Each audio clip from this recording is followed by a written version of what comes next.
Androany efatra ambin'ny folo aprily 17 dia arak'izay azika izao androany falonana amin'ny fomba ofisialy ireo loka na hoe valisoa zany tamin'izay nampiasa ny Orange Money tao anatin'ny lalao loka be pasika 17 izy Martial Alexandre no nahazo ny larina voalohany ny loka voalohany izay fivahinianana mandritra ny weekend ao amin'ny isan'ny hôtel izay safidiny na Antananarivo na Mahajanga na ihany koa any Toamasina.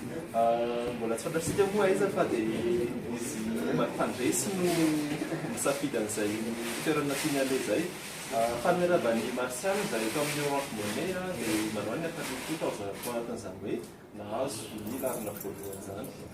Za koa fa miarava antsika jiaby izay mahita izao zavatra izao. Fihetseam-polo tena faly be satria tsy nampoiziko hoe zany nandrean'ilay izy tamin'izao androany izao.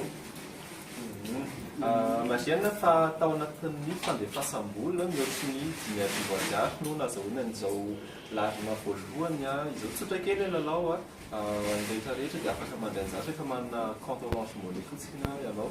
Manao ny fahalalazana hoe Orange Money zany sy fomba fampiasanao azy?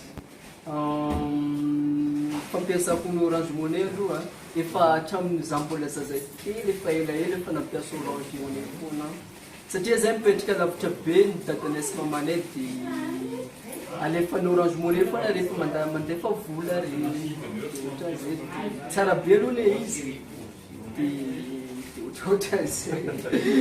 Tsy labaresaka fa miakatra farafarany zany rehefa fampiasa Orange Money